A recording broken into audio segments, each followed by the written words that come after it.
I feel like I'm speaking around this. Let me try this again, Dave. You know why, Kyle? Because you're regretting the review you gave it, that maybe this actually isn't as bad as you think.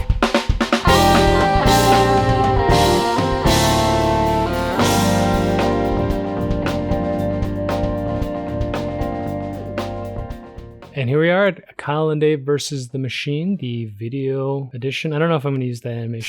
Star swipe. We are talking about Get Carter, the Michael Caine shoot-'em-up revenge thriller vehicle. I don't know how you describe it. That's a good description. We watched it, and now Kyle will share his opinion of it. I left this movie honestly conflicted, and I mean I'll go into it in much more detail in the actual podcast episode. I never felt like this movie successfully, I guess, portrayed what it was going for. That's more highfalutin than I think that I want it to be. I'm okay with movies being a bit obtuse. This one starts off, and I was not 100% sure what was going on, but it's cool that it like slowly unveiled what the ultimate payoff, but like why he was so interested in discovering who the murderer was. So that stuff I liked, but I felt that there were so many like gratuitous scenes that just went on and on and on. And there's a very fine line, especially when you are doing a movie that does incorporate like pornography and in specifically underage pornography, where that can sometimes feel like you yourself are being explicit with that. And I felt this kind of crossed the line. And it's not that like I can't handle like bad people being the main character of a movie, but I also, as a viewer in the year 2021,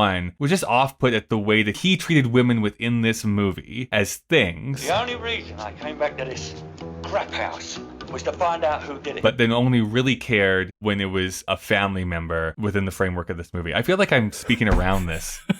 Let me try this again, Dave. You know why, Kyle? Because you're regretting the review you gave it, because you're starting to think that maybe this actually isn't as bad as you think. I just didn't enjoy the viewing experience of this movie. I'm like a Dave here, okay? I just didn't like the movie experience. I felt like it was gratuitously violent and shocking and pornographic in many ways. And then there's kind of the final FU to the audience, the way that this movie ends. And I just never felt like pulled along with the narrative. There are these flashes of like interesting narrative choices, but even the way that it's like framed, I felt was a bit amateur. I felt some of the acting was a little bit off to it. I'm okay with the grittiness, but it felt a bit too pessimistic of a film for me to really latch onto say that, hey, I enjoyed the experience of this movie. I actually get and understand why people would enjoy this movie, but this is very much not a Kyle movie. Too British. Too British. Yeah, it was way too British. I think in our Deep and Rich Fiction, we just watched this, but I've been trying to think about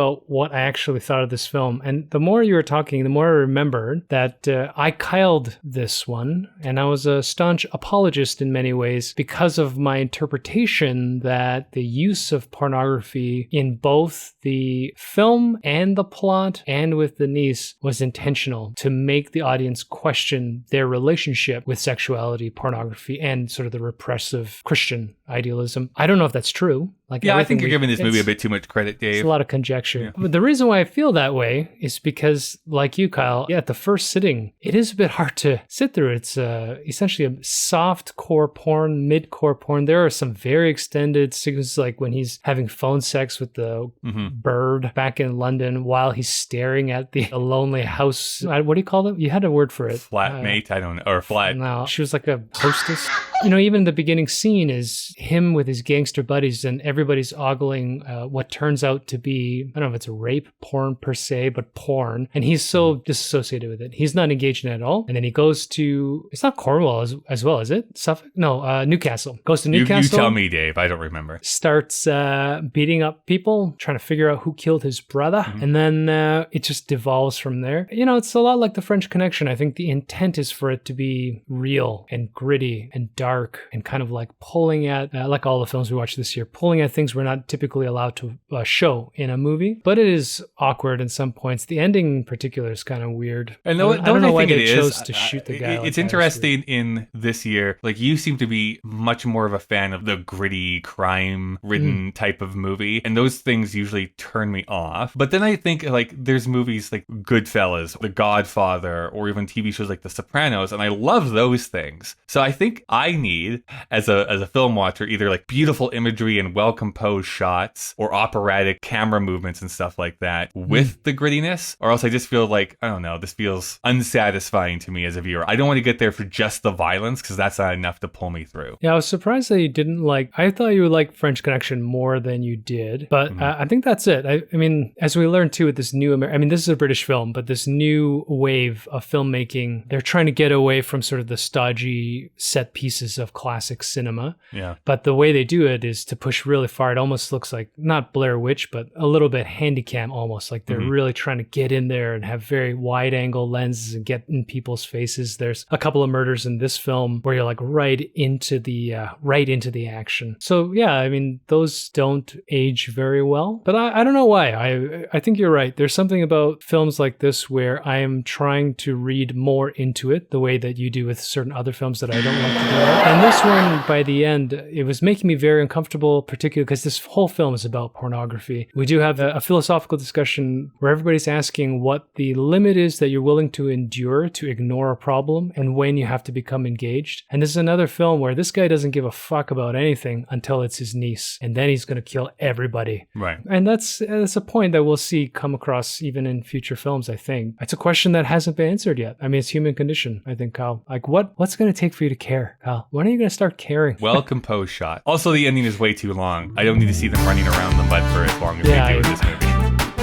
Not, well, too long and too short. It's a 15-minute sequence of him chasing a dude for no reason, and then all of a sudden, this assassin shoots him in the head for no reason either. Yeah. Whoa, like, okay. Spoiler alert. Spoiler alert. It's an old film. It is good that he died, right? We agree with that on a plot level. It's a very European thing. No sequels. No sequels. Fuck the sequels. But yeah, it's a bitter taste. What I will agree with is that I did watch the Sylvester Stallone version of this movie, and it's dreadfully bad. Like, it's really awful. Why would they even... Why, Kyle? Why? Do you think they'll remake this podcast? Oh, definitely. Defo-nitly. Both with probably very pretty Instagram stars that will be able to draw an audience. It'll be a K-pop show. It'll be dynamite. That might be the second BTS joke I've made in these videos. I didn't even know it was BTS joke because I have self-respect.